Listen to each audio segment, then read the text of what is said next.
Wow.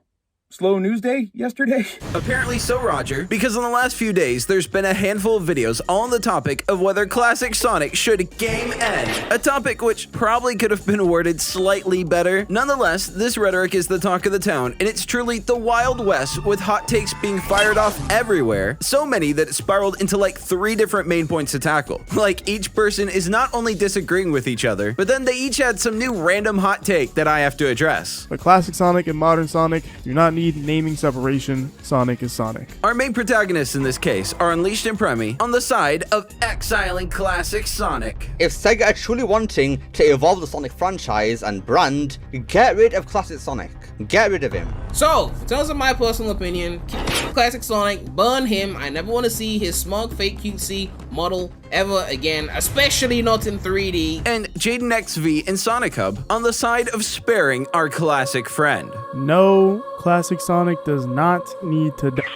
In fact, The GOAT, first of all, he's the GOAT, bro. Come on. Stop hating on classic Sonic. Now, I love a good debate, so I watched over an hour of this mess, and I'm clipping and condensing it into this short video, which, of course, I'll be giving commentary on the topic myself to truly get to the bottom and find out the fate of classic Sonic. We don't actually need classic Sonic to have these type of games anymore. We have modern Sonic for those now. Modern Sonic can do everything that classic Sonic can do, but more. Now, I'm gonna look at both sides of this thoroughly but fairly, and in the end, I will come to an official, ultimate judgment on whether classic Sonic is to be executed and banished from all future titles, or spared and given a few more games. Lots of very heated arguments to cover, so before I do it all, you might have heard the news, but there's been like 8 different things affecting ad revenue lately, and I'm especially gonna feel it because I haven't uploaded. So 6 seconds, the length of a vine, drop a like, subscribe, it's a free way to support me, and comment your thoughts on this because I'm actually really curious what people think about this. There's a lot of good and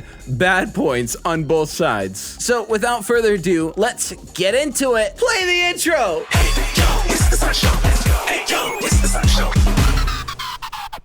Because I got a lot to say, and people have been putting me off with some of the things they've been saying, so let's just go straight into this. Now, it all starts with Unleashed, who made the initial video everyone is responding to. The Sonic community is not happy about this video, and classic Sonic is the GOAT. So, And the general gist of that video is, I really don't think that we need classic Sonic anymore, man. He just needs to die, basically. I know that sounds a bit harsh, but it's just the truth from me. but Unleashed begins his video by immediately praising Generations, Sonic Generations was a celebration of everything Sonic. as well as classic Sonic in it, talking about how beloved that game was to Sonic fans, which might seem random, but this is an important part that he ties into his main point a bit later in the video. The good old days of Sonic on the Genesis, that is the same Sonic right here as it was back then. And as a one-off thing for Sonic Generations, the 20th anniversary game, yeah, it was fine. It was a bit underwhelming the way they handled it in Generations though, but yeah, still nevertheless a fine idea. And of course, people loved Sonic Generations. It's probably one of, if not the most loved Sonic game in the entire series. However, within seconds, nosedives and pulls an IGN saying the line that's pained the Sonic community for years now. Now when it comes to Sonic, Sega hasn't always handled him the best, as we know from the 2000s. And one Okay, problem that well, Sega has when it But here's the first main point of discourse to cover. And one problem that Sega has when it comes to Sonic is learning the wrong lessons from their failures. But when it came to fixing the problem of Sonic 06, I feel that Sega took a lot of the wrong lessons from that. Even after Black Knight, Sega cut down heavily on multiple playable characters, because they believed that that was the problem with Sonic 06. Not the fact that the game was broken, but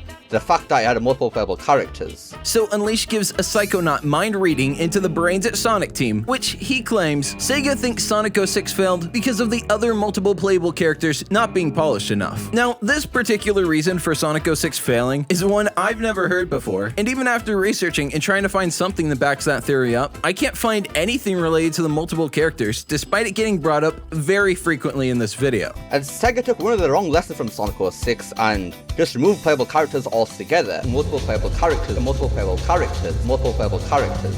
Way too many characters. Made like a lot of characters. All those classic Sonic characters. In fact, in terms of Sonic, Shadow, and Silver, I think they actually all played decently well, meaning on par with the rest of Sonic 06, but definitely was not the worst part about that game. He compares this point to Sonic Adventure 2. I mean, people love Sonic Adventure 2, right? Because it has Shadow, Tails, Eggman, multiple playable characters. But the thing is, Sonic Adventure 2's worst parts were these other playable characters. In the Tails and Eggman stages, you do the most basic baby platforming while holding down a single button to automatically track on and fire, which also makes the world's most annoying noise. A noise even more annoying than my voice. And these levels are not awful, but definitely no better than just okay. And the Knuckles and Rouge stages are only good depending on who you ask. Meaning, yes, Sonic and Shadow, who plays identical to Sonic, are the only truly great portions of Sonic Adventure 2. Because they believe that was the problem with Sonic 06. Not the fact that the game was broken, but the fact that it had multiple playable characters. Now, Sonic 06, quote, failed, not because the other playable characters weren't polished enough, but because the entire game wasn't polished enough. Frustrating camera, horrible controls, and seamlessly endless glitches and bugs were just a few debilitating issues. It was rushed to get out for the holiday sales season, and the worst part about it is, while it was widely regarded at the time as an awful game, when it came to the failure that was Sonic 06, everybody, and I mean everybody, bashed that game. And I don't need to harp on that any further, to be honest. it still sold more than Sonic Adventure and a strong handful of others, so it wasn't really even that major of a financial failure, if one at all. It was just terrible management, organization, leadership, and new tech that led to its failure. Something the heads and basically everyone involved has confirmed. Sonic Team was fully aware they had a broken and woefully incomplete game on their hands, but they also had to needlessly ignore the realities to get the game out on time. Surprisingly, Watch Mojo of all companies made a really comprehensive article and video about it. The game's first director, Yuji Naka, left the company midway through development to start his own game company, Probe. Color me impressed. Sega cut down heavily on multiple playable characters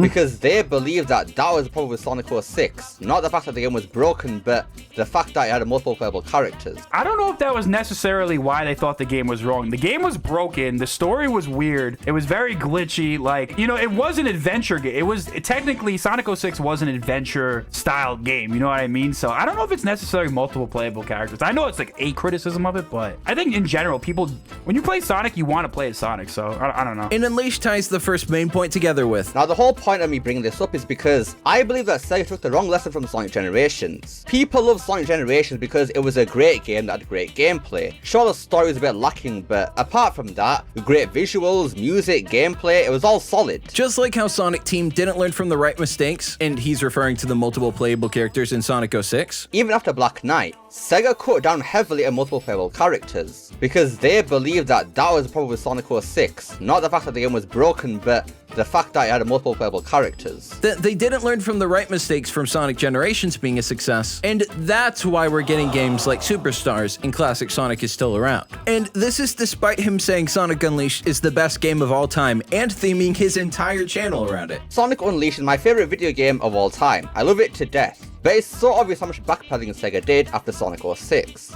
Gone was the luxury of having multiple playable characters again. A game that could only have happened with them taking a step back from Sonic 06 and trying something entirely new. If Unleashed focused on adding a whole roster of different playable characters, the Sonic sections would likely be very lacking. And despite my general distaste for the boost genre, this game is widely considered one of the best out of all of them. Something that couldn't have happened if they were focusing on making playable Tails, Knuckles, and Amy missions, as cool as that would be. Then you have to consider that while Sonic is able to be fully controllable around the hub worlds, the day stages are the genesis of what we now call the boost era. In modes like Tails Mech or Knuckles Emerald Hunting wouldn't work at all in this new boost formula. Sonic Frontiers is the first one that's a hybrid of the boost and adventure formula, and more importantly, the only one to give you full control of Sonic in a long time. For those reasons only are other playable characters with their own respective abilities and traits able to be added to the game in the third update. Now, Generations was so beloved because it was an anniversary title that wasn't buggy at all and had all these iconic classic stages in both 2D and 3D. People loved Sonic Generations. It's probably one of, if not the most loved Sonic game in the entire series. The problem was, the 2D stages in that game are widely regarded as the worst part of the gameplay. The general consensus is that the physics feel off and not like how classic Sonic has or even should play. But to give a bit of credit and fairness to Unleash, what he's saying about Sonic Team not learning from their lessons is partially true. The thing is, it just has no relevance to Superstars in the reality today. So after Generations, which was easily the biggest hit they had in a long time, they clearly didn't learn the right lesson and thought that since there was a vocal minority that wanted Sonic Generations 2, 2. They would do basically that, but also include a third fully customizable character, which was another highly requested feature. And to have it be less nostalgia grabby, they made it all new stages with a couple of remixed ones. And that, as we all know, resulted in the mess of Sonic Forces, which in typical Sonic Team fashion, they also probably learned the wrong lesson from, because the faults in that game are its laziness in enemies, reuse assets, reuse layouts, no difficulty, and its 4-hour max game time. Oh, also the avatar, it isn't really fun at all. However, I bet if they made better story, animations, fixed classic Sonic's physics to be closer to actual classic games, kinda like how Superstars is doing, and added way more gameplay and content, then Forces would have been viewed as an actually really cool Sonic game. But to bring it back to modern day with Superstars, here they did learn the right lessons, and that's what Unleashed doesn't really seem to get about this game. The fact that we never got a sequel to Sonic Mania, I guess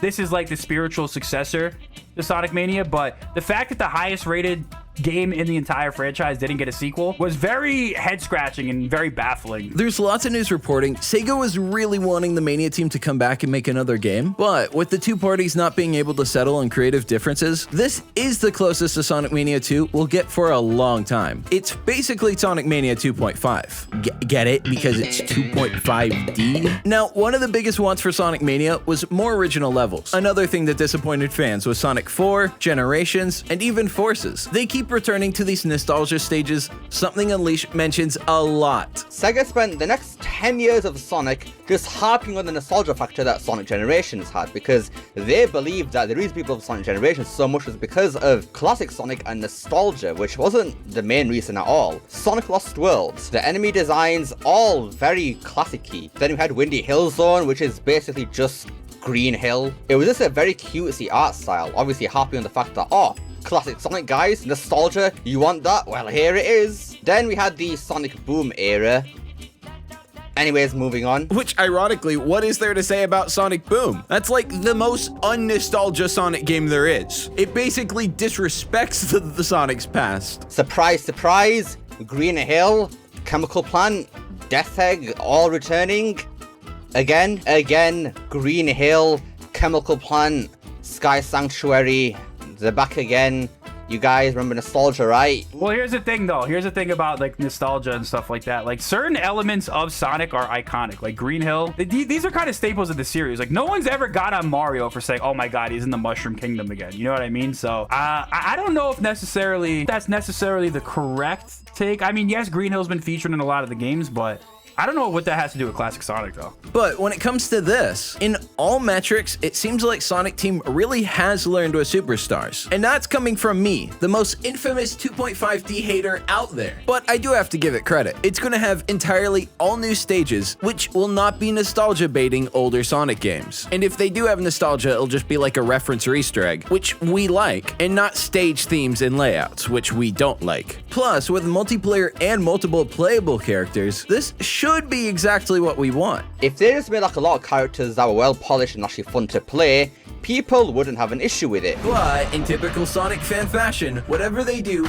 is never enough. That should be the new catchphrase of the Sonic community, never enough. There is no reason why Sonic Superstars couldn't have been a modern Sonic game. Like there's zero reason. And we'll get into all the sales info in a bit, because that's where Premy really chimes in, and I have a lot to say about that part. I'm calling it the 3 lies about classic Sonic. But there's a very clear reason why Sonic Superstars features the classic Sonic model, and this might blow some minds, so sit down before you listen to this. So this game features the classic physics, which statistically have been the only 2D Sonic physics to have been critically beloved, other than a mostly positive reception of Rush and Advance, but definitely not anywhere on the same level as the classic Sonic games, which are fundamentally different, and this game is a response to the want for more of the gameplay at the start of the franchise, but with all new levels and elements, making it feel less nostalgia-y while still having the tried and true physics that literally made Sonic iconic. Shit, that rhymed. So obviously they use classic Sonic to make it clear to the audience you're marketing to that this will play like the classic Sonic games, not like Sonic 4 or classic Sonic in Generations, Forces, or even Advance and Rush games. I know most of you are probably face-palming, but I don't know how this very obvious point didn't get brought up even once in either video.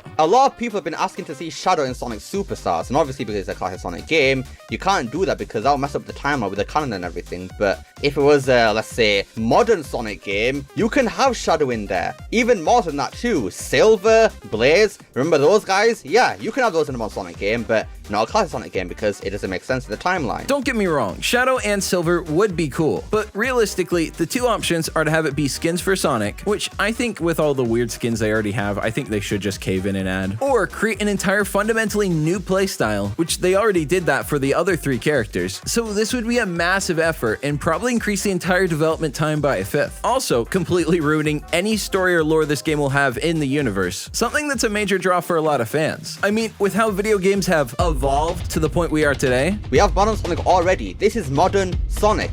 Current day Sonic. Evolution. A story is basically essential for any major single player game. Also, before a bunch of comments try to epic own me, while this game does have multiplayer and in a cool new way, it's still mostly geared towards a single player experience first, since that's how a vast majority of players will play Superstars, especially with the lack of online multiplayer. Oh, and then looky here. Classic Sonic's back again. You know, the thing that Sega said that it was never going to come back after generations, like, is this going to be a one-time thing? But no, they went back on their word and brought him back again. Also, one last note on this topic before we move on. I don't think Sega's ever said Classic Sonic will never return, and I can't find anything online about them saying it, so they definitely aren't going back on their word. In fact, with how anticipated Sonic Mania 2 was, I think people are still excited for this game, but I bet the majority were wishing it was that game. I'm calling it the 3 lies about Classic Sonic, because some of you lot just be saying to defend Classic Sonic's honor. So let's get into the 3 lies of Classic Sonic, which I promise I'm not doing to defend Classic Sonic's honor. Lie number 1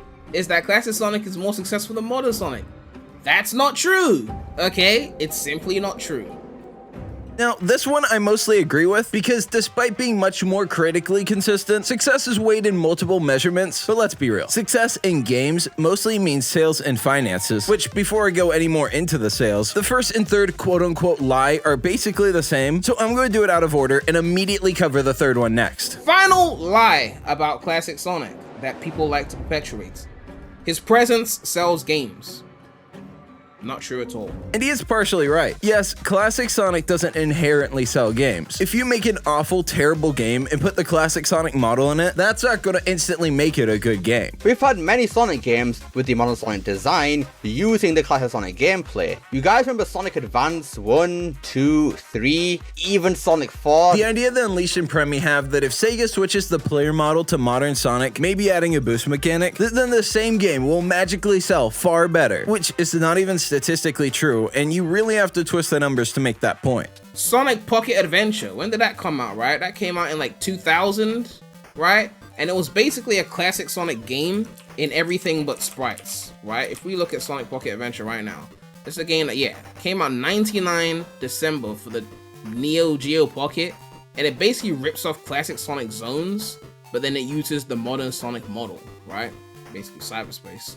But yeah, 10 out of 10 on IGN, right? They liked the game even with the modern model, they still gave it a 10 out of 10.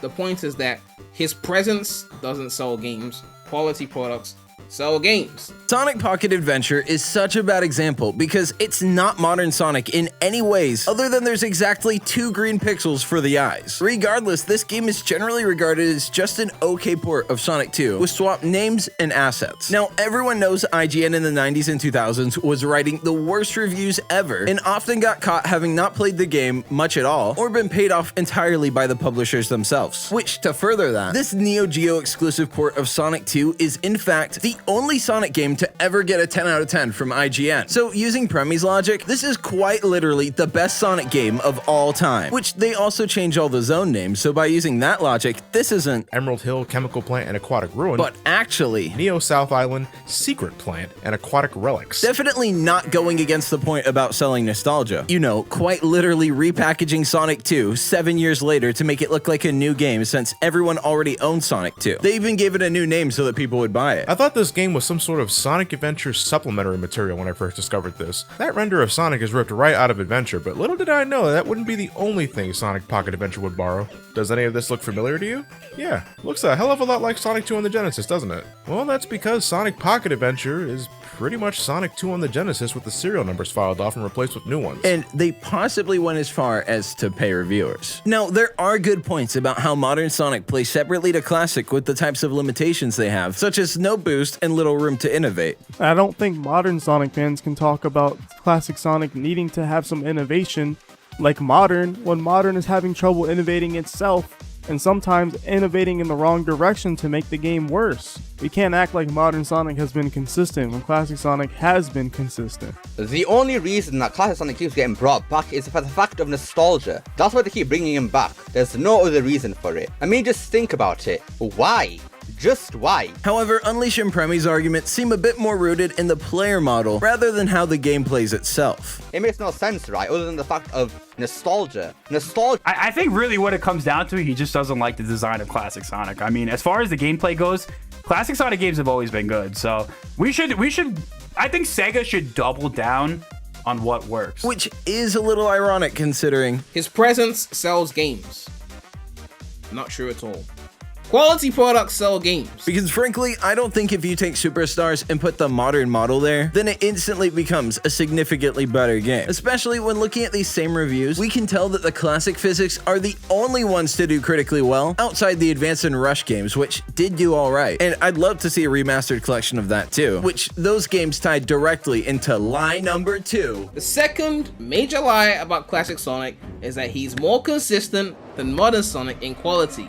This is the big one, okay? The thing is, he's right, not all games with classic Sonic in it are successful, like Sonic 1 for the GBA and a handful of others. However, there is one key factor between all the successful ones, and that's that all those games properly nailed Sonic's physics to play like the Genesis games, which for the most part have all been really well received. And no, obviously I'm not talking about Sonic Blast. Of the main classic Sonic games, even debatable ones like Sonic CD are still really great in comparison to Sonic 4. With Sonic 4 Episode 2, 3D, beautiful, the art style was more modern because you had the modern mechanics and whatnot. This game was mid, bro.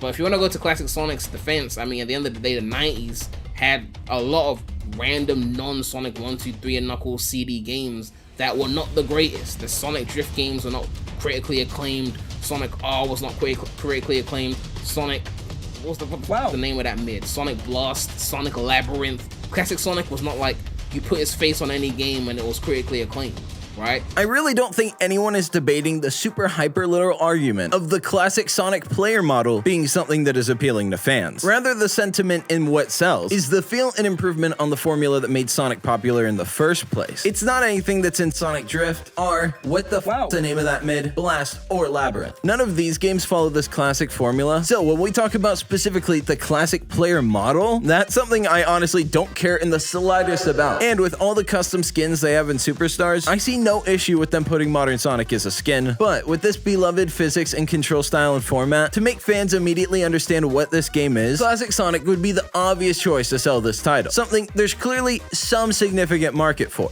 But if you're relying on nostalgia to sell these games and they're not remakes of old games, but they're supposed to be new games, maybe you should just make something that's new in quality and get people to show up because it's new in quality, right? And Superstars is new in quality with all the new zones and using no nostalgia, while still using the beloved physics that made Sonic so successful. Not every title has to be completely groundbreaking experimental, and when it specifically comes to the physics and 2D Sonic, them experimenting and drifting from the classic physics hasn't been good in over a decade. The advanced games, people loved those games back in the day. I mean, all it was is just the older Sonic games, but with the current Sonic design in it. That's really all it was. Same gameplay. And even Rush and Advance are only about 15% different than the classic physics. The biggest difference in that game is the camera and speed, which again, a remastered collection of those with all new graphics, so it's not the blurry GBA sprites on big screens. That would also probably sell really well. Sonic Frontiers, the modern Sonic game, has sold so well, despite classic Sonic not being there at all. I know we have Green Hill, Chemical Plant Sky Sanctuary, but classic Sonic himself in the flesh, nowhere to be seen. While at the same time, 3D Sonic is experimenting because they're struggling to find the sweet spot and are constantly refining the formula, which I think we all agree is sometimes for the worst. At the end of the day, and I know it is a sad reality, but no matter how good this 2D game is, especially with it being 2.5D, it's still not likely to sell as well as a mainline Sonic game. But if we look at the main series, the main blunder was really 06. I mean, Unleashed didn't do well with critics, it did well with fans, obviously, but the main blunder for modern Sonic in the 2000s was 06. Okay, that was the main flop. And while Sonic 06 was a critical flop, Sonic 06 also sold pretty strongly. Here's an excerpt from the Wikipedia that reads, Sega reported that the game sold strongly, with 870,000 units sold in the United States and Europe within 4 months. The Xbox 360 version was branded under the Platinum Hits budget line, which, as a reminder, Sonic 06 actually outsold Sonic Adventure. You're just gonna have to let that sink in for a moment. Now, there is a major plot twist to this towards the end. However, we have to touch base with sad reality, because probably the biggest point I'm seeing discussed and thrown around is that Classic Sonic doesn't sell, and they think Sega believes Classic Sonic is an easy cash cow. Still, Classic Sonic's on the cover, surely it must have done some numbers right.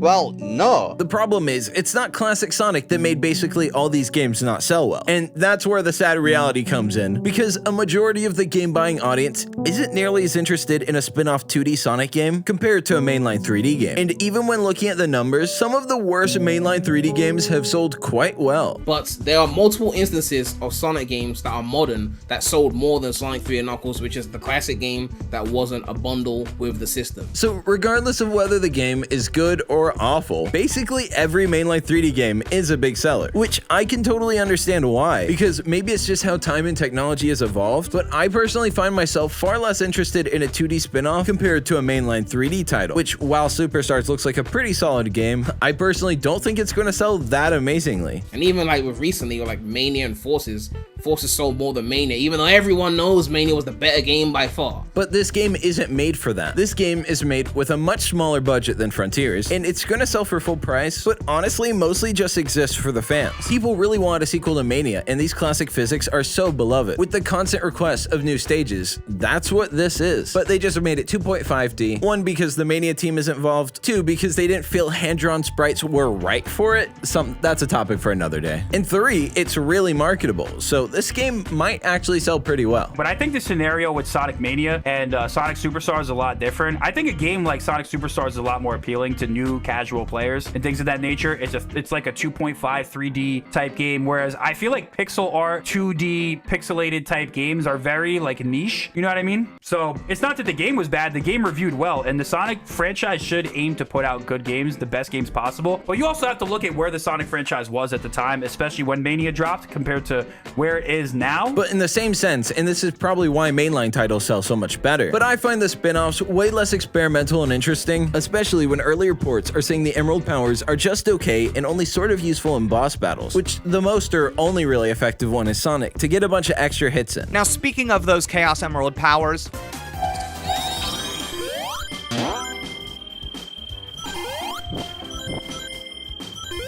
not for me. I think they work as a flashy thing that you can point to that's new and visually interesting, but again, their design just seemed at odds with classic 2D Sonic. It simply wasn't fun for me to be running around, stop, and activate an ability that's like detective vision, just so you can see a platform or some rings that weren't there before. So to wrap up this point, right now we have the coexistence and combination of the classic Sonic that follows the tried and true formula, and modern Sonic that experiments more and, let's be honest, sells more copies as it caters more to newer fans. I think it isn't fair to say either one should be gone when the audience has been built up for both sides of the fan base for so many years now.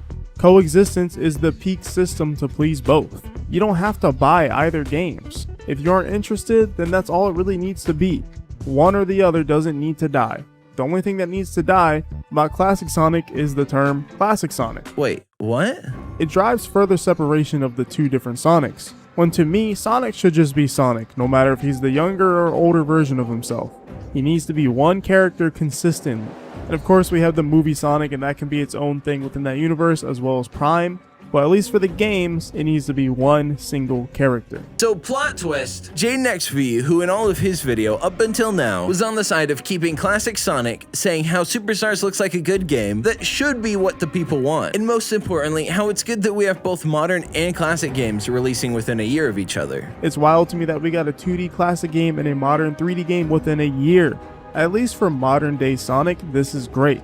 I think that alone should just make people honestly shut up. You're now always going to get a game that you want, And then there's going to be another 2D game that you could also get if you want. However, in the last 30 seconds of his video, took off the mask and revealed his power level with the take that across all games, including spin-off titles like this and others, but not external media like Prime, that Sonic games should all be consistent with one character for Sonic, which basically defeats the entire argument of there being both classic and modern games at the same time. Because if you want it to be the same character and consistent across all games, then that means Superstars theoretically should have modern Sonic. But classic Sonic and modern Sonic do not need naming separation. Sonic is Sonic. And this take confuses me because the entire time it seemed like JaydenXV's video was against this, but randomly pulled a 180 in the last 30 seconds. And then it just ends. Like, how are you not gonna elaborate on that? If people want the series, the Sonic franchise, to evolve with modern Sonic, that's fine. But let the 3D and the 2D separate. I'll even go as far as don't put the 3D and 2D in the separate games. Classic Sonic does not need to die. I think it can be a separate part of the brand and be successful because every single classic Sonic game has been good. And I've agreed with Sonichub throughout this entire video, but I'm not against 2D and 3D being in separate games. In fact, I don't think there's a single instance where Sonic team's done 2D and 3D together in the same game well, even remotely. Generations is the closest, and even everyone says classic Sonic feels off in that game. And there's even criticism that the modern stages aren't that innovative, something I personally disagree with. Overall, I don't have a strong take on this. I think everyone did make good points, but at the end of the day, everyone said at least one thing I disagree with. So I hope I was able to shine some light on this whole situation. And all love to all the creators here. No beef, they're all people I like. It's just discourse over Sonic the Hedgehog, guys. It's not that deep. But with that, drop a like if you liked. Actually, you know what? Just do it anyways. I don't care if you liked it. Double check your subbed, as YouTube do be unsubbing. And hit the bell if you want to see more videos like this. And most importantly, join my Discord. I've been really active. I'm trying to revive it. It has over 3,000 members, but it's barely hanging on to life right now. So just go in there and talk, dude. Be normal and social. That's all. Lots of love and peace. Peace! Cause I ain't back, yeah, I'm never better. Sonic show back and I've never been better. Little raccoon and he's getting cheddar. Little raccoon that made me so cheddar. I'm whipping leaves, yeah, I'm getting lettuce. I'm whipping leaves and I'm getting cheddar. I delete tweets so I can feel better. I'm making peace so I can be better.